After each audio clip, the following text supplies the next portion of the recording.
वाहिगुरू जी का खालसा वाहिगुरू जी की फतेह। वीडियो का टाइटल पढ़ के आप जी को पता लग ही गया होना कि अज का अपना विषय की है। सो अजकल के प्रचारक बाबियां ते भाइयां नालों कुछ गायक चंगे ने। ये नहीं मैं कह रहा भी सारे प्रचारक सारे ही भाई सारे ही बाबे माड़े ने, पर सारे गायक भी चंगे नहीं तो सारे ये भी चंगे नहीं है, पर सारे वो भी माड़े नहीं तो सारे ये भी माड़े नहीं। गल तो गुण लैण दी आ, गुण जिथों मिलता बंदे नूं लैना चाहिए। इसे चीज़ नूं सिखना कहते हैं, भाव कि सिखी सिखदा गुरु नहीं बनया। सो आपां गल करिए भी फर्क की है भी ਜਿਹੜੀਆਂ ਜਿਹੜੀਆਂ चीज़ां तां अजकल दे धर्म के प्रचारकों को करनी चाहिए वो नहीं कर रहे। सगों एक गायक जो कि इश्क मिजाजी दे गीत वगैरह गाते हैं, भाव कि दुनियावी प्रेम की। सो वो जदों भी कोई इश्क हकीकी दे कोई लिखते हैं या गाते हैं तो कमाल करते हैं। ਜਿਹੜੀਆਂ ਜਿਹੜੀਆਂ ਗੱਲਾਂ ਸਾਡੇ धर्म के प्रचारकों को करनी चाहिए वो कोई होर कर रहा। सो इसलिए आपां ये गल कह सकते हैं भी अजकल के कुछ प्रचारकों भाइयों ते बाबियां नालों गायक चंगे ने। सो पहला आपां गायकों की गल करिए। गायकों दे विच एक मैं हो गया थोड़ा टाइम हो गया जिम दे विच गाना चल रहा सी दिलजीत दोसांझ दा। सो शुरुआत कई बारी पहला धार्मिक सॉन्ग लगा देंदे ने, नानक आद जुगाद जियो। तुसीं यूट्यूब दे विच सर्च भी कर सकते हो, तो हो सकता मैं यूट्यूब का लिंक भी डिस्क्रिप्शन दे विच पा दियां, तो उत्थों जरूर मैं तो कहना भी एक बार जरूर सुनियो। सो कली कली लाइन इन्नी सिक्ख्यादायक आ, सो कि मैं अंदाजा नहीं लगा सकता कि वो एक कौन कह रहा भी जेडे ऐ नहीं कहता भी उसके सारे गाने चंगे ने, विच विच लच्चर गायक भी गीत भी हैगे ने, पर जदों धार्मिक गाने गाउंदा हो आनंद आउंदा। चलो गल तां लिखण वाले दी हुंदी है। वो शायद हरमनजीत नाम लिखिया सीगा, मैं पढ़िया सी, पर सिंह जां कौर नहीं लिखिया, मैनूं कोई समझ नहीं कौन आ। ते उन्हां ने लिखिया एक मुंडा अपने इत्थे कौंकिया दा साडे नाल ही पिंड आ वीत, उहदे भी बहुत सोहणे उन्हें लिखिया सीगा, नानक सर ते सीगा, बहुत सोहना लिखिया। सो उहदे विच एक चीज़ कही गई है, वो एक नुकता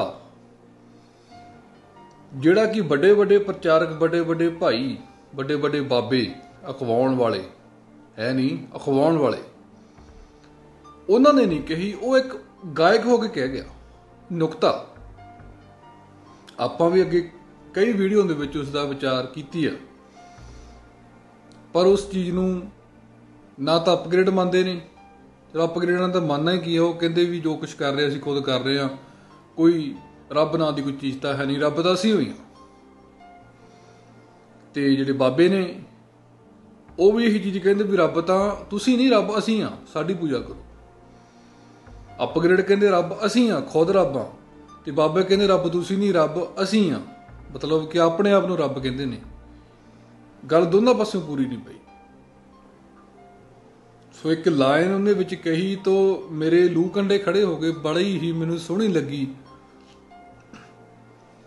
उसने कहा कि हर जीव की मंजिल इक्को ही है, रस्ता गुर प्रसाद जियो।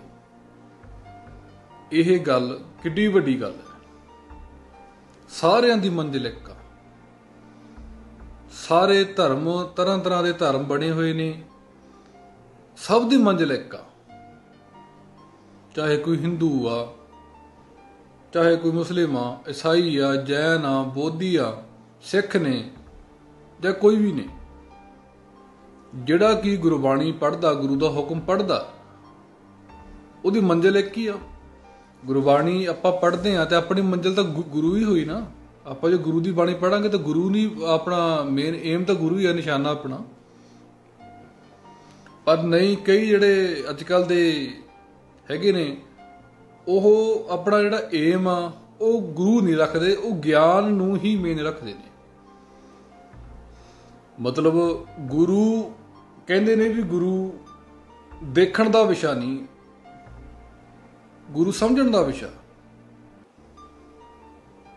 ਸੋ ਕੱਚੀਆਂ ਗੱਲਾਂ ਇਹ। ਗੁਰੂ ਪਹਿਲਾਂ ਸਮਝਣ ਦਾ ਵਿਸ਼ਾ, ਫਿਰ ਵੇਖਣ ਦਾ ਵਿਸ਼ਾ। ਸੋ ਗੱਲ ਤਾਂ ਭਾਵਨਾ ਦੀ ਹੈ, ਗੱਲ ਸਾਡੀ ਅੰਦਰ ਦੀ ਖੁਆਇਸ਼ ਆ। ਅਗਰ ਸਾਡੇ ਖੁਆਇਸ਼ਮੰਦ ਦੀ ਹੈ ਵੀ ਅਸੀਂ ਗੁਰੂ ਨੂੰ ਦੇਖਣਾ, ਤਾਂ ਗੁਰੂ, ਮੈਨੂੰ ਇੱਕ ਗੱਲ ਦੀ ਸਮਝ ਨਹੀਂ ਆ ਰਹੀ ਵੀ ਯਾਰ ਇੱਕ ਪਾਸੇ ਤਾਂ ਗੁਰੂ ਨੂੰ ਕਹਿੰਦੇ ਵੀ ਕਾਰਨ ਸਮਰੱਥ ਹੈ, ਸਭ ਕੁਝ ਕਰ ਸਕਦਾ ਹੈ, ਕਿ ਸਾਨੂੰ ਸਾਡੀ ਇੱਕ ਅਰਦਾਸ ਤੇ ਖੁਸ਼ ਹੋ ਕੇ ਕੀ ਸਰਗੁਣ ਸਰੂਪ ਧਾਰਨ ਨਹੀਂ ਕਰ ਸਕਦਾ? ਮੈਂ ਮੰਨਦਾ ਵੀ ਕੁਦਰਤ ਦੇ ਰੂਪ ਦੇ ਵਿੱਚ ਸਭ ਥਾਈਂ ਵਸਿਆ, ਪਰ ਕੀ ਅਸੀਂ ਜੇ ਉਸ ਦਾ ਸਰੂਪ ਦੇਖਣਾ, ਸਾਨੂੰ ਮਨ ਦੀ ਲਾਲਸਾ, ਸਾਨੂੰ ਚਾਹਨਾ ਹੈ, ਸਾਡੀ ਜਦੋਂ ਭਾਵਨਾ ਕੱਚੀ ਤੋਂ ਪੱਕੀ ਹੋ ਗਈ, ਤਾਂ ਕੀ ਪਰਮਾਤਮਾ ਇੱਕ ਸਰਗੁਣ ਸਰੂਪ ਨਹੀਂ ਧਾਰਨ ਕਰ ਸਕਦਾ? ਕੀ ਪਰਮਾਤਮਾ ਨੇ ਹੁਣ ਤੱਕ ਕੋਈ ਸਰਗੁਣ ਸਰੂਪ ਧਾਰਨ ਕੀਤਾ ਨਹੀਂ? ਕਿੰਨੇ ਅਵਤਾਰ ਹੋਏ ਨੇ? ਉਸ ਨਿਰਗੁਣ ਦੇ ਸਰਗੁਣ ਸਰੂਪ ਸੀ। ਸ਼ਾਇਦ ਹੁਣ ਵੀ ਹੋਵੇ, ਸ਼ਾਇਦ ਕਿਸੇ ਸੰਤ ਦੇ ਰੂਪ 'ਚ ਬੈਠੇ ਹੋਣ, ਕਿਸੇ ਪੀਰ ਦੇ ਰੂਪ 'ਚ ਬੈਠੇ ਹੋਣ, ਕਿਸੇ ਫਕੀਰ ਦੇ ਰੂਪ 'ਚ ਬੈਠੇ ਹੋਣ, ਕੀ ਪਤਾ ਸੜਕ ਦੇ ਕਿਸੇ ਕੋਨੇ ਤੇ ਬੈਠੇ ਹੋਣ। ਆਪਣੀ ਜਦ ਅੱਖੀ ਹੈ ਨਹੀਂ ਦੇਖਣ ਦੀ, ਆਪਣੀ ਚਾਹ ਨਹੀਂ ਹੈ ਨਹੀਂ, ਸੋ ਆਪਾਂ ਨੂੰ ਉਹ ਚੀਜ਼ਾਂ ਦਿਖਣੀਆਂ ਨਹੀਂ। ਸੋ ਕਹਿਣ ਦਾ ਭਾਵ ਸੀ ਕਿ ਇਹ ਗੱਲ ਕਿੱਡੀ ਵੱਡੀ ਲਿਖੀ। ਹਰ ਜੀਵ ਦੀ ਮੰਜ਼ਿਲ ਇੱਕੋ ਹੀ ਹੈ, ਰਸਤਾ ਗੁਰਪ੍ਰਸਾਦ ਜੀ। ਸਾਰਿਆਂ ਦੀ ਮੰਜ਼ਿਲ, ਸਾਰੇ ਧਰਮਾਂ ਦੀ ਸਾਰਿਆਂ ਦੀ ਮੰਜ਼ਿਲ ਇੱਕ, ਪਰ ਰਸਤਾ ਕੀ ਹੈ? ਗੁਰਪ੍ਰਸਾਦ, ਗੁਰੂ ਦੀ ਕਿਰਪਾ। ਪਰਮਾਤਮਾ ਮਿਲਦਾ ਵਾ, ਪਰ ਆਪਦੀ ਕਿਰਪਾ ਦੇ ਨਾਲ ਹੀ ਮਿਲਦਾ। ਜੇ ਕਹਿ ਲਈਏ ਵੀ ਅਸੀਂ ਗਿਆਨ ਪ੍ਰਾਪਤ ਕਰ ਲਾਂਗੇ, ਗੁਰੂ ਗ੍ਰੰਥ ਸਾਹਿਬ ਜੀ ਦੀ ਬਾਣੀ ਪੜ੍ਹਦੇ ਹਾਂ ਸਿਰਫ ਗਿਆਨ ਵਾਸਤੇ, ਨਹੀਂ। ਗਿਆਨ ਲੈ ਲੈ ਕੇ, ਬਾਣੀ ਯਾਦ ਕਰ ਕਰਕੇ, ਬਾਣੀ ਦੇ ਅਰਥ ਯਾਦ ਕਰ ਕਰਕੇ ਵਿਦਵਾਨ ਤਾਂ ਬਣ ਜਾਂਗੇ, ਪਰ ਉਹਨੂੰ ਗਿਆਨਵਾਨ ਨਹੀਂ ਕਹਿੰਦੇ, ਉਹਨੂੰ ਵਿਦਵਾਨ ਕਹਿੰਦੇ ਨੇ। ਇਹ ਭੁਲੇਖਿਆਂ 'ਚ ਤੁਰੇ ਫਿਰਦੇ ਨੇ ਕਿ ਅਸੀਂ ਗਿਆਨਵਾਨ ਹੋ ਗਏ। ਉਹ ਗਿਆਨਵਾਨ ਨਹੀਂ, ਉਹ ਵਿਦਵਾਨ ਹੁੰਦਾ। ਗਿਆਨਵਾਨ ਕੁਛ ਹੋਰ ਹੁੰਦਾ। ਗਿਆਨਵਾਨ ਤਾਂ ਆਪਾਂ ਸੋਝੀ ਕਹਿ ਲਈਏ ਵੀ ਗਿਆਨਵਾਨ, ਉਸ ਨੂੰ ਪ੍ਰਮਾਤਮਾ ਦਾ ਜਦੋਂ ਗਿਆਨ ਹੋ ਜਾਂਦਾ, ਉਹ ਚੀਜ਼ ਹੋਰ ਹੈ, ਉਹ ਇਸ 9 ਦੁਆਰਿਆਂ ਤੋਂ ਅਲੱਗ ਚੀਜ਼ ਆ। ਹੁਣ ਆਪਾਂ ਦੇਖਦੇ ਹਾਂ ਪ੍ਰਚਾਰਕ ਗੱਲਾਂ ਕਰਦੇ ਨੇ ਗਿਆਨ ਹੀ ਰੱਬ ਹੈ। ਉਹ ਗਿਆਨ ਨਹੀਂ, ਉਹ ਵਿਦਵਾਨ ਬਣਨ ਦੀ ਗੱਲ ਕਰ ਰਹੇ। ਉਹ ਵਿਦਵਾਨ ਬਣਨ ਨੂੰ ਹੀ ਪ੍ਰਮਾਤਮਾ ਮੰਨ ਰਹੇ, ਪਰ ਵਿਦਵਾਨ ਬਣਨ ਦੇ ਨਾਲ ਹੰਕਾਰ ਸਾਰਿਆਂ ਨਾਲੋਂ ਵੱਡਾ ਵਿਦਵਾਨ ਦੇ ਵਿੱਚ ਹੀ ਹੁੰਦਾ। ਜਿਹਨੂੰ ਕੁਝ ਪਤਾ ਹੀ ਨਹੀਂ, ਉਹਦੇ ਵਿੱਚ ਹੰਕਾਰ ਕਿਉਂ? ਕਿੱਥੋਂ ਆ ਜਾਏਗਾ ਹੰਕਾਰ ਉਹਦੇ 'ਚ?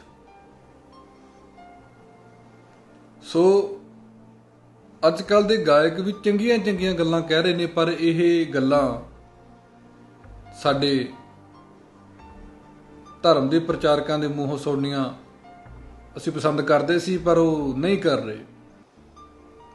ਇੱਕ ਗਾਇਕ ਹੋਣ ਦੇ ਨਾਤੇ ਉਹ, ਚਲੋ ਉਸ ਦੀ ਰੋਜੀ ਰੋਟੀ, ਉਸ ਦਾ ਕਿੱਤਾ ਆ, ਉਹਨੇ ਸਾਰਾ ਕੁਝ ਕਰਨਾ, ਪਰ ਇੱਕ ਜਿਹੜੇ ਪ੍ਰਚਾਰਕ ਆ ਉਹ ਚੀਜ਼ ਨਹੀਂ ਕਰ ਰਹੇ। ਰਸਤਾ ਗੁਰਪ੍ਰਸਾਦ, ਗੁਰਪ੍ਰਸਾਦ ਦਾ ਤਾਂ ਨਾਮ ਲੈ ਕੇ ਰਾਜੀ ਨਹੀਂ। ਪ੍ਰਚਾਰਕ ਭਾਈ ਕਹਿ ਰਹੇ ਨੇ ਜੋ ਕੁਝ ਕਰ ਰਿਹਾ ਬੰਦਾ ਹੀ ਕਰ ਰਿਹਾ, ਬਾਬੇ ਕਹਿ ਰਹੇ ਨੇ ਜੋ ਕੁਝ ਕਰ ਰਿਹਾ ਬਾਬੇ ਖੁਦ ਕਰ ਰਹੇ ਨੇ, ਭਾਵ ਕਿ ਅਸੀਂ ਖੁਦ ਕਰ ਰਹੇ ਹਾਂ, ਤੁਸੀਂ ਕਾਸੇ ਜੋਗੇ ਨਹੀਂ ਹੈਗੇ। ਨਾ ਗੁਰਪ੍ਰਸਾਦ ਨੂੰ ਉਹਨਾਂ ਨੇ ਮੰਨਿਆ ਤੇ ਨਾ ਗੁਰਪ੍ਰਸਾਦ ਨੂੰ ਉਹਨਾਂ ਨੇ ਮੰਨਿਆ, ਇੱਕ ਗਾਇਕ ਮੰਨ ਰਿਹਾ। ਸੋ ਕਿੰਨੀ ਤਗੜੀ ਚੀਜ਼ ਕਹੀ ਆ। ਫਿਰ ਇੱਕ ਮੈਂ ਸੁਣਿਆ ਸੀ ਤਰਸੇਮ ਜੱਸੜ, ਉਹਨੇ 13-13 ਦਾ ਇੱਕ ਸੌਂਗ ਬਣਾਇਆ ਸੀ। ਉਹਦੇ ਵਿੱਚ ਇੱਕ ਸ਼ੇਰ ਬੋਲਿਆ ਸੀ, ਮੈਂ 1 ਮਿੰਟ ਤੁਹਾਨੂੰ ਦੱਸਦਾ। ਕਹਿੰਦਾ, ਹੋकर आया हूँ इंसानों की गलियों से, इंसानियत ना मिली इंसान ना मिला, इबादत के नाम पे झंडे तो मिले, इबादत ना मिली भगवान ना मिला। वाह क्या बात है, कितनी तगड़ी चीज कहती। होकर आया हूं इंसानों की गलियों से, बड़ा इंसानां दे विच मैं भज्जिया तुरया फिरिया, देखिया सारा कुछ इंसानां दे विच।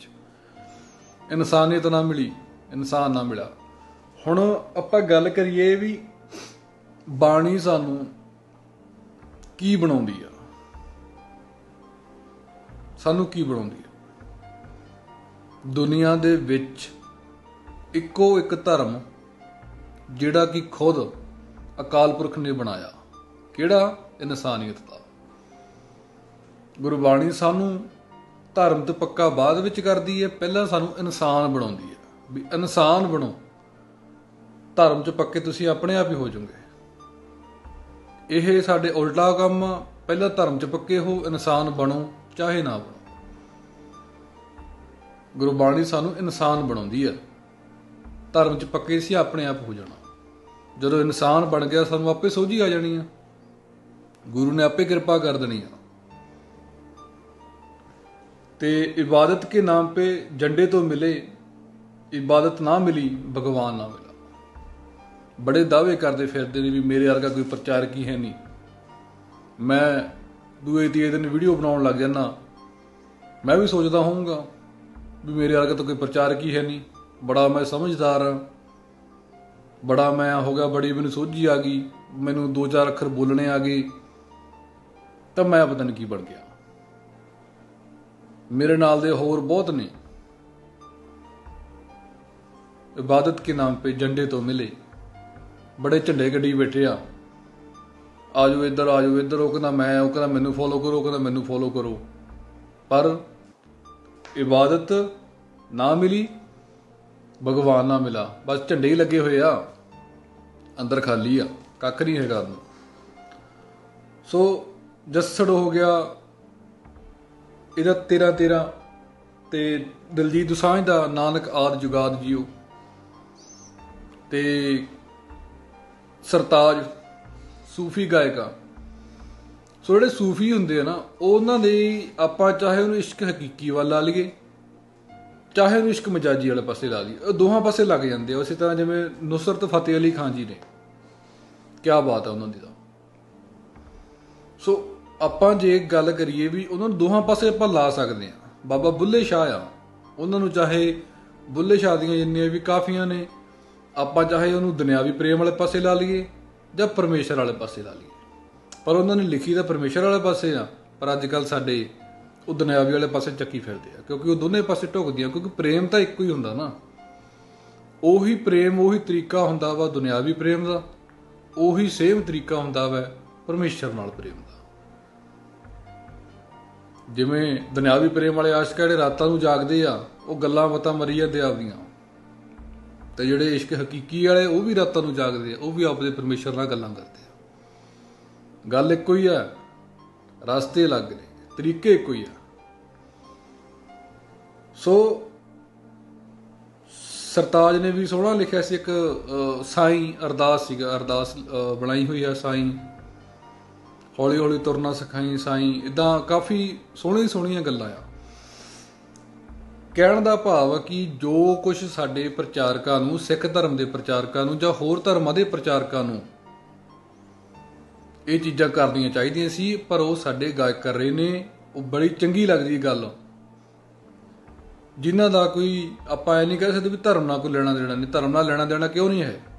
ਮੈਂ ਤਾਂ ਕਹਿੰਦਾ ਵੀ ਜੇਕਰ ਉਹ ਇਹੋ ਜਿਹੀਆਂ ਗੱਲਾਂ ਲਿਖ ਸਕਦੇ, ਉਹਨਾਂ ਦੀ ਸੋਚ ਸੋਹਣੀ ਆ, ਤਾਂ ਧਰਮ ਨਾਲ ਲੈਣਾ ਦੇਣਾ ਆਪਣਾ ਨਹੀਂ, ਧਰਮ ਨਾਲ ਲੈਣਾ ਦੇਣਾ ਉਹਨਾਂ ਦਾ। ਤੇ ਸਾਡੇ ਪ੍ਰਚਾਰਕ ਆ ਜਿਹੜੇ ਬਾਬੇ ਆ ਜਾਂ ਭਾਈ ਨੇ, ਪਹਿਲਾਂ ਆਪਾਂ ਬਾਬਿਆਂ ਤੇ ਆ ਜਾਈਏ। ਬਾਬਿਆਂ ਦਾ ਕੀ ਹਾਲ ਹੋਇਆ ਪਿਆ, ਇਹ ਪਰ ਇਕੱਲੇ ਬਾਬਿਆਂ ਦਾ ਨਹੀਂ, ਇਹ ਭਾਈਆਂ ਦਾ ਵੀ ਹਾਲ ਹੈ। ਪਰ ਇਹ ਸਾਰੇ ਨਹੀਂ, ਕਿਉਂਕਿ ਟੋਕਰਾ ਰੱਖਿਆ ਵਾ, ਉਹਦੇ ਵਿੱਚ ਜੇ ਇੱਕ ਸੇਬ ਗੰਦਾ ਤਾਂ ਉਹ ਬਾਕੀ ਨੂੰ ਵੀ ਨਾਲ ਹੀ ਲਪੇਟਦਾ ਸਾਰਿਆਂ ਨੂੰ। ਕੁਛ ਹੈਗੇ ਆ ਜਿਹੜੇ ਸਾਰੇ ਬਾਬਿਆਂ ਦਾ ਨਾਮ ਖਰਾਬ ਕਰ ਰਹੇ ਨੇ, ਕੁਛ ਹੈਗੇ ਨੇ ਭਾਈ ਜਿਹੜੇ ਸਾਰੇ ਭਾਈਆਂ ਦਾ ਨਾਮ ਖਰਾਬ ਕਰ ਰਹੇ ਨੇ, ਕੁਛ ਹੈਗੇ ਨੇ ਰਾਗੀ ਜਿਹੜੇ ਬਾਕੀ ਸਾਰੇ ਰਾਗੀਆਂ ਦਾ ਨਾਮ ਬਦਨਾਮ ਕਰ ਰਹੇ ਨੇ, ਕੁਛ ਹੈਗੇ ਨੇ ਪਾਠੀ ਸਿੰਘ ਜਿਹੜੇ ਬਾਕੀ ਸਾਰੇ ਪਾਠੀ ਸਿੰਘਾਂ ਦਾ ਨਾਮ ਬਦਨਾਮ ਕਰ ਰਹੇ ਨੇ। ਸੋ ਆਪ ਤਾਂ ਹੈਗੇ ਆ, ਦੂਜਿਆਂ ਨੂੰ ਵੀ ਨਾਲ ਲਪੇਟਦੇ ਆ। ਸੋ ਇਹਨਾਂ ਦੇ ਵਿੱਚ ਕੀ ਚੱਲ ਰਿਹਾ, ਭਿਖਾਰੀ ਵਾਲਾ ਸਿਸਟਮ। ਮੈਂ ਇੱਕ ਆਪਣੀ ਹੱਡਬੀਤੀ ਤੁਹਾਡੇ ਨਾਲ ਸਾਂਝੀ ਕਰਨ ਜਾ ਰਿਹਾ। ਲੁਧਿਆਣੇ ਜਾ ਰਿਹਾ ਸੀ ਭਾਰਤ ਨਗਰ ਚੌਂਕ 'ਚ, ਮੈਂ ਉੱਥੇ ਖੜਾ ਤੇ ਇੱਕ ਮੰਗਤਾ ਆਇਆ, ਉਹਨੇ ਗੱਡੀ ਤੇ ਨੌਕ ਕੀਤਾ ਤੇ ਮੈਂ ਥੋੜਾ ਜਿਹਾ ਸ਼ੀਸ਼ਾ ਥੱਲੇ ਕਰ ਲਿਆ। ਮੈਂ ਕਿਹਾ ਹਾਂਜੀ। ਕਹਿੰਦੇ ਅਸੀਸਾਂ ਦੇਣ ਲੱਗ ਗਿਆ, ਜਿਸ ਤਰ੍ਹਾਂ ਸਾਡੇ ਭਾਈ ਨੇ ਜਾਂ ਬਾਬੇ ਨੇ ਆਸ਼ੀਰਵਾਦ ਦਿੰਦੇ ਨੇ, ਉਹੀ ਸੇਮ ਸਿਸਟਮ ਲੱਗ ਗਿਆ ਆਸ਼ੀਰਵਾਦ ਦੇਣ। ਵੇ ਕੈਨੇਡਾ ਵਾਲਿਆ, ਵੇ ਅਮਰੀਕਾ ਵਾਲਿਆ, ਬੜੇ ਸੁੱਖ ਮਿਲਣਗੇ ਤੇ ਦੇਖ ਲੈ ਵੀ ਇਹ ਵੀ ਪੱਗ ਬੰਨੀ ਚਲੋ ਸਿੱਖ ਆ, ਤੇਰੇ ਦੇ ਗੁਰੂ ਨਾਨਕ ਬੜੀ ਕਿਰਪਾ ਕਰੇਗਾ, ਤੇਰੇ ਤੇ ਐਂ ਹੋ ਜਾਏਗਾ, ਉਹ ਹੋ ਜਾਏਗਾ, ਜੋ ਹੋ ਜਾਏਗਾ, ਤੈਨੂੰ ਬਾਹਰ ਭੇਜ ਦੇਗਾ। ਮੈਂ ਕਿਹਾ ਯਾਰ ਅਸੀਂ ਬਾਹਰ ਜਾ ਕੇ ਲੈਣਾ ਕੀ ਆ, ਸਾਡੀ ਗੁਰੂ ਨਾਨਕ ਨੇ ਇੱਥੇ ਕੈਨੇਡਾ ਬਣਾਈ ਹੋਈ ਆ। ਤੇ ਬੜੇ ਆਸ਼ੀਰਵਾਦ ਦਿੱਤੇ, ਬੜੇ ਗੱਡੀ ਤੇ ਕੱਪੜਾ ਕੁਪੜਾ ਜਿਹਾ ਮਾਰਿਆ, ਜਿਵੇਂ ਕਿ ਅੱਜ ਕੱਲ੍ਹ ਦੇ ਸਾਧ ਜਾਂ ਭਾਈ ਬੜੇ ਪੋਚੇ ਮਾਰਦੇ ਆ, ਉਵੇਂ ਗੱਡੀ ਤੇ ਉਹਨੇ ਕੱਪੜਾ ਮਾਰ ਕੇ ਪੋਚਾ ਮਾਰਿਆ। ਉਹ ਵੀ ਆਸ਼ੀਰਵਾਦ ਦਿੰਦੇ ਆ ਤੇ ਇੱਧਰੋਂ ਇਹ ਵੀ ਸੀਸਾਂ ਦੇਣ ਲੱਗ ਗਿਆ, ਸੇਮ ਡਿਟੋ ਕਾਪੀ। ਬੜਾ ਕੁਛ ਕੀਤਾ, ਬੜੀਆਂ ਉਹਨੇ ਸੀਸਾਂ ਸੂਸਾਂ ਦਿੱਤੀਆਂ ਮੈਨੂੰ। ਚਲੋ ਉੱਧਰੋਂ ਬੱਤੀ ਹਰੀ ਹੋ ਗਈ ਤੇ ਮੈਂ ਸ਼ੀਸ਼ਾ ਚਾੜ ਲਿਆ। ਮੈਂ ਕਿਹਾ ਚੱਲ ਬਈ, ਤੇ ਸ਼ੀਸ਼ਾ ਹਜੇ ਮੈਂ ਚਾੜ ਹੀ ਰਿਹਾ ਸੀ, ਥੋੜਾ ਜਿਹਾ ਹਜੇ ਡਾਊਨ ਸੀ। ਤੇ ਜਦੋਂ ਪਿੱਛੇ ਉਹ ਜਾਣ ਲੱਗਾ ਤੇ ਮੈਨੂੰ ਉਹਨੇ ਗਾਲ ਕੱਢੀ ਵੀ ਕੋਈ ਦਿੱਤਾ ਨਹੀਂ, ਸ਼ੀਸ਼ਾ ਲੈ ਗਿਆ। ਸ਼ੀਸ਼ਾ ਵੀ ਕਾਹਦੀਆਂ ਸੀ ਉਹ? ਉਹੀ ਹਾਲ ਸਾਡੇ ਅੱਜ ਕੱਲ੍ਹ ਦੇ ਭਾਈਆਂ ਦਾ ਤੇ ਬਾਬਿਆਂ ਦਾ। ਕਈ ਗੁਰੂ ਦੇ ਨਾਂ ਤੇ ਮੰਗੀ ਜਾਂਦੇ ਆ, ਪਾਠਾਂ ਦੇ ਨਾਂ ਤੇ ਮੰਗੀ ਜਾਂਦੇ ਆ, ਤੇ ਕਈ ਕਹਿੰਦੇ ਸਾਨੂੰ ਪੇਟੀਐਮ ਕਰ ਦਿਓ, ਡਿਜੀਟਲ ਸਾਧ ਪੇਟੀਐਮ ਕਰ ਦਿਓ, ਤੁਹਾਨੂੰ 10 ਰੁਪਏ ਦਾ ਪੇਟੀਐਮ ਕਰੋਗੇ ਤੁਹਾਨੂੰ ਅਸੀਂ ਜੋਸ਼ ਭਰ ਦਿਆਂਗੇ। ਤੇ ਇੱਧਰ ਉਹੀ ਹਾਲ ਬਾਬਿਆਂ ਦਾ, ਭਿਖਾਰੀਆਂ ਵਾਲਾ ਹਿਸਾਬ, ਉਹੀ ਹਾਲ ਭਾਈਆਂ ਦਾ, ਭਿਖਾਰੀਆਂ ਵਾਲਾ ਹਿਸਾਬ। ਜੇ ਆਪਾਂ ਕਿਸੇ ਭਾਈ ਕੋਲੇ ਜਾ ਕੇ ਜਾਂਦੇ ਹਾਂ, ਕੋਈ ਗੱਲਬਾਤ ਪੁੱਛ ਲਈ, ਜੇ ਆਪਾਂ ਖਾਲੀ ਮੁੜ ਲੱਗੀ ਨਾ, ਗਾਲ ਕੱਢਦੇ ਮਨ ਦੇ ਵਿੱਚ ਉਹ। ਹੁਣ ਐਂ ਨਾ ਕੋਈ ਵੀ ਸਾਰੇ ਕੱਢਦੇ ਆ, ਨਹੀਂ, ਸਾਰੇ ਇੱਕੋ ਜਿਹੇ ਨਹੀਂ ਹੁੰਦੇ, ਕਈ ਕੱਢਦੇ ਆ ਵੀ ਦੱਸ ਐਵੇਂ ਅੱਧਾ ਘੰਟਾ ਹੋ ਗਿਆ ਮਗਜ ਖਪਾਈ ਕੀਤੀ, ਅਸੀਂ ਬਥੇਰੇ ਪੋਚੇ ਪੂਚੇ ਮਾਰੇ ਵੀ ਤੁਹਾਡੇ ਵਰਗਾ ਦਾ ਕੋਈ ਇਨਸਾਨ ਹੀ ਹੈ ਨਹੀਂ, ਬੜੇ ਪੰਪ ਪੁੰਪ ਜਿਹੇ ਦਿੱਤੇ ਆ, ਆਪ ਦੇ ਨਾਲ ਜੋੜਨ ਦੀ ਬੜੀ ਕੋਸ਼ਿਸ਼ ਕੀਤੀ ਆ। ਭਾਈ ਵੀ ਤੇ ਬਾਬੇ ਵੀ ਕੁਛ ਹੈਗੇ ਆ ਜਿਹੜੇ ਉਹ ਆਪ ਦੇ ਨਾਲ ਹੀ ਜੋੜਨ ਦੀ ਕੋਸ਼ਿਸ਼ ਕਰਦੇ ਰਹਿੰਦੇ ਵੀ ਹਾਂ ਵੀ ਸਾਡੇ ਨਾਲ ਜੁੜ ਜਾਓ, ਤੁਹਾਨੂੰ ਐਂ ਕਰ ਦਿਆਂਗੇ, ਉਹ ਕਰ ਦਿਆਂਗੇ। ਉਹ ਭਾਈ ਕਹਿੰਦਾ ਹਾਂ ਵੀ ਮੇਰੀ ਸੋਚ ਨਾਲ ਜੁੜੋ ਤੇ ਤੁਹਾਨੂੰ ਐਂ ਹੋ ਜਾਊਗਾ, ਤੁਹਾਨੂੰ ਜੋਸ਼ ਮਿਲ ਜਾਏਗਾ, ਤੁਸੀਂ ਮੋਟੀਵੇਟ ਹੋ ਜਾਓਗੇ, ਉਹ ਹੋ ਜਾਓਗੇ, ਉਹ ਹੋ ਜਾਓਗੇ, ਉਹ ਹੋ ਜਾਓਗੇ। ਨਾ ਗੁਰਬਾਣੀ ਦੀ ਜ਼ਿਕਰ ਉਹ ਕਰਦਾ, ਨਾ ਗੁਰਬਾਣੀ ਦਾ ਜ਼ਿਕਰ ਉਹ ਕਰਦਾ। ਗੁਰਪ੍ਰਸਾਦ ਨਾਲ ਕੋਈ ਨਹੀਂ ਜੋੜਦਾ, ਗੁਰੂ ਨਾਲ ਕੋਈ ਨਹੀਂ ਜੋੜ ਰਿਹਾ, ਸਭ ਆਪਣੇ ਆਪ ਨੂੰ ਜਾਂ ਆਪਣੇ ਆਪ ਨਾਲ ਜੋੜ ਰਹੇ ਨੇ। ਸੋ ਉਹੀ ਭਿਖਾਰੀਆਂ ਵਾਲਾ same system, same to same. ਮੈਨੂੰ ਤਾਂ ਕੋਈ ਫਰਕ ਲੱਗਿਆ ਨਹੀਂ। ਉਧਰ ਵੀ ਆਹੀ ਹਾਲ ਆ, ਅਸੀਸਾਂ ਅਸੂਸਾਂ ਦੇ ਦਿੰਦੇ ਆ, ਪੰਪ ਭਰ ਦਿੰਦੇ ਆ, ਬੜੇ ਪੋਚੇ ਪੂਚੇ ਜੇ ਮਾਰਦੇ ਆ। ਉਹੀ ਹਾਲ ਉਧਰ ਆ। ਮੰਨ ਲਓ ਕੋਈ ਪੈਸੇ ਦਓਗੇ ਆਸ਼ੀਰਵਾਦ ਲੈ ਜਾਓ, ਨਹੀਂ ਪੈਸੇ ਹੈ, ਖਾਲੀ ਗੱਲਬਾਤ ਕਰਨੀ ਆ ਤਾਂ ਦੂਰੋਂ ਇੱਕ ਸੇਵਾਦਾਰ ਨੂੰ ਕਹਿੰਦੇ ਛੱਡੋ, ਮੈਂ ਤਾਂ ਕਹਦੇ ਰਾਮ ਚ, ਚਾਹੇ ਰਾਮ ਚ ਹੋਵੇ ਚਾਹੇ ਨਾ ਹੋਵੇ। ਚਲੋ ਜੇ ਹੋਵੇ ਤਾਂ ਚਲੋ ਕਹਿ ਵੀ ਸਕਦੇ ਵੀ ਚਲੋ ਰਾਮ ਚ, ਪਰ ਪੈਸੇ ਦੇ ਤੌਰ ਤੇ ਰਾਮ ਦੇ ਵਿੱਚ ਇਹ ਕੰਮ ਗਲਤ ਆ। ਜੇ ਤਾਂ ਪੇਟੀਐਮ ਕਰਤਾ ਤਾਂ ਠੀਕ ਆ, ਜਾ ਕੇ ਉੱਥੇ ਮਿਲੇ 2-4 ਪੰਪ ਜੇ ਭਰਤੇ, ਤੁਸੀਂ ਸਾਡੇ ਜਿੰਦ ਜਾਨ ਹੋ ਵੋ ਜੋ, ਫੇਰ ਤਾਂ ਚਲੋ ਬੜਾ ਵਧੀਆ ਗੱਲ ਆ, ਫੇਰ ਤਾਂ ਉਹਦਾ ਨਾਂ ਵੀਡੀਓ 'ਚ ਵੀ ਲਿਆ ਜਾਊਗਾ। ਸੋ ਇੱਕ ਸਿੰਘ ਆਇਆ ਸੀ ਤੇ ਉਹ ਮੇਰੇ ਨਾਲ ਗੱਲਾਂ ਕਰ ਰਿਹਾ ਸੀ, ਬਈ ਤੁਸੀਂ ਸਾਡੀ ਜ਼ਿੰਦਗੀ ਬਦਲਤੀ, ਜ਼ਿੰਦਗੀ ਸੋਹਣੀ ਸੋਹਣੀ ਲੱਗਣ ਲੱਗ ਗਈ, ਕਿਉਂਕਿ ਉਹਨੇ ਸੇਵਾ ਕੀਤੀ ਹੁੰਦੀ ਹੈ, ਬੜਾ ਸੋਹਣਾ ਲੱਗਦਾ ਬੜਾ। ਫਿਰ ਉਹਦਾ ਨਾਮ ਵੀਡੀਓ ਦੇ ਵਿੱਚ, ਫਲਾਣੀ ਜਗ੍ਹਾ ਤੋਂ ਸਿੰਘ ਆਇਆ ਸੀ, ਫਲਾਣੀ ਗੱਡੀ ਤੇ ਆਇਆ ਸੀ, ਤਾਂ ਬੜਾ ਸੋਹਣਾ ਲੱਗਦਾ। ਫਲਾਣੀ ਸਿੰਘ ਦਾ ਫੋਨ ਆਇਆ ਸੀ, ਉਹ ਆ ਗੱਲਾਂ ਕਰ ਰਿਹਾ, ਤੁਹਾਡੀ ਕਿਰਪਾ ਦੇ ਨਾਲ ਜੀਵਨ ਸੋਹਣਾ ਲੱਗਣ ਲੱਗ ਗਿਆ, ਤਾਂ ਉਹਦਾ ਨਾਮ ਵੀਡੀਓ 'ਚ ਵੀ ਲਿਆ ਜਾਏਗਾ। ਤਾਂ ਕਿ ਉਹ ਅੱਗੇ ਵੀ ਸਾਨੂੰ ਸੇਵਾ ਕਰਦਾ ਰਹੇ। ਗਾਹਕ ਪੱਟਣੇ, ਇਹ ਦੁਕਾਨਦਾਰੀਆਂ ਕਦੋਂ ਤੱਕ ਚੱਲਣਗੀਆਂ? ਗੁਰੂ ਦੇ ਨਾਂ ਤੇ ਦੁਕਾਨਦਾਰੀਆਂ ਕਦੋਂ ਤੱਕ ਚੱਲਣਗੀਆਂ? ਸਾਨੂੰ ਲੋਕ ਸੁਣਦੇ ਨੇ, ਸਾਨੂੰ ਲੋਕ ਟੀਵੀਆਂ ਤੇ ਦੇਖਦੇ ਨੇ, ਨੈੱਟ ਤੇ ਦੇਖਦੇ ਨੇ, ਸਾਨੂੰ ਜਾ ਕੇ ਸਾਡਾ ਸਤਸੰਗ ਦੇ ਵਿੱਚ ਬੈਠਦੇ ਨੇ। ਕਿਉਂ ਬੈਠਦੇ ਨੇ? ਕਿਉਂ? ਗੁਰੂ ਗ੍ਰੰਥ ਸਾਹਿਬ ਜੀ ਮਹਾਰਾਜ ਜੀ ਦੀ ਹਜ਼ੂਰੀ 'ਚ ਆਪਾਂ ਬੈਠੇ ਹੁੰਦੇ ਹਾਂ। ਆਪਾਂ ਉਹਨਾਂ ਦੇ ਮੇਨ ਰੱਖ ਕੇ ਆਪਾਂ ਨੂੰ ਉਹਨਾਂ ਦੇ ਕਰਕੇ ਆਪਾਂ ਨੂੰ ਸਾਰੇ ਸੁਣ ਰਹੇ ਆ ਵੀ ਹਾਂ ਵੀ ਇਹ ਹੁਣ ਆਏ ਆ, ਸਾਨੂੰ ਗੁਰੂ ਦੀ ਕੋਈ ਗੱਲ ਸੁਣਾਊਗਾ।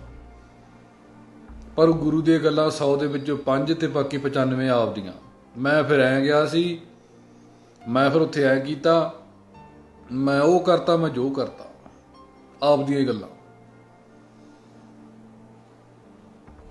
ਉਹੀ ਹਾਲ ਭਾਈਆਂ ਦਾ ਤੇ ਉਹੀ ਹਾਲ ਬਾਬਿਆਂ ਦਾ। ਤੇ ਪ੍ਰਚਾਰਕ ਵੀ ਹੈਗੇ ਆ ਕਈ ਜਿਹੜੇ ਭਾਈ ਜੀ ਬਾਬੇ ਤੋਂ ਪਾਸੇ ਆ। ਕੋਈ ਪ੍ਰੋਫੈਸਰ ਲਿਖਾਈ ਫਿਰਦਾ, ਕੋਈ ਕੁਛ ਲਿਖਾਈ ਫਿਰਦਾ, ਕੋਈ ਕੁਛ ਲਿਖਾਈ ਫਿਰਦਾ। ਸੋ ਮੁੱਕਦੀ ਗੱਲ, ਗੁਰਪ੍ਰਸਾਦ ਦੋਹਾਂ ਪਾਸੇ ਹੀ ਹੈ ਨਹੀਂ। ਜਿਹੜੇ ਹੈਗੇ ਆ ਉਹਨਾਂ ਨੂੰ ਅੱਗੇ ਨਹੀਂ ਆਉਣ ਦਿੰਦੇ, ਕਿਉਂਕਿ ਕੂੜ ਪ੍ਰਧਾਨ ਹੋਇਆ ਹੋਇਆ ਕਲਯੁਗ ਦੇ ਵਿੱਚ। ਬਾਬਾ ਚਰਨ ਸਿੰਘ ਜੀ ਨੇ ਪਿਛਲੀ ਵੀਡੀਓ 'ਚ ਇੱਕ ਜ਼ਿਕਰ ਵੀ ਕੀਤਾ ਸੀ, ਉਹ ਬਿਲਕੁਲ ਸੱਚਾ। ਕਹਿੰਦੇ ਇੱਕ ਗੱਲ ਬਣਾਈ ਹੋਈ ਆ ਪਰ ਉਹ ਢੁਕਦੀ ਬਹੁਤ ਸੋਹਣੀ ਆ। ਕੀ ਬਣਿਆ? ਸੱਚ ਜਾ ਰਿਹਾ ਸੀ ਨਦੀ ਤੇ, ਜਦੋਂ ਰੁਕ ਗਿਆ, ਆਪਣੇ ਕੱਪੜੇ ਉਤਾਰੇ ਤੇ ਨਦੀ ਦੇ ਵਿੱਚ ਵੜ ਗਿਆ ਇਸ਼ਨਾਨ ਕਰਨ ਦੀ ਖਾਤਰ। ਸੱਚ ਤੇ ਪਿੱਛੋਂ ਝੂਠ ਆ ਗਿਆ। ਇੱਕਦਮ ਉਹਨੇ ਦੇਖਿਆ ਵੀ ਸੱਚ ਤਾਂ ਹੁਣ ਇਸ਼ਨਾਨ ਕਰੀ ਜਾਂਦਾ, ਨਦੀ ਦੇ ਵਿੱਚ ਵੜਿਆ, ਕੱਪੜੇ ਬਾਹਰ ਪਏ ਸੱਚ ਵਾਲੇ।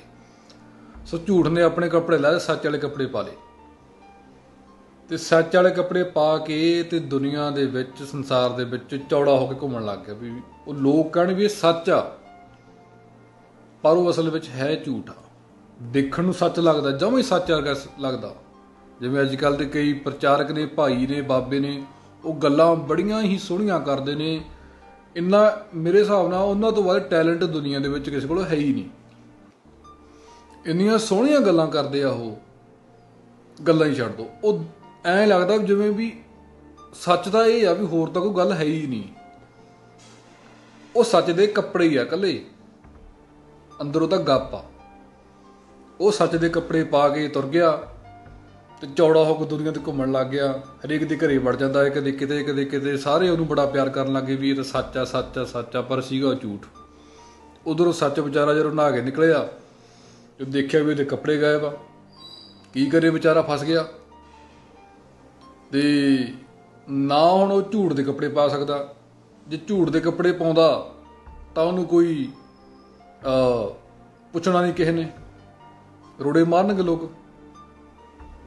ਤੇ ਜੇ ਨਹੀਂ ਪਾਉਂਦਾ ਤਾਂ ਨੰਗਾ। ਉਹ ਵਿਚਾਰਾ ਦੋਹਾਂ ਪਾਸੇ ਮਰ ਗਿਆ।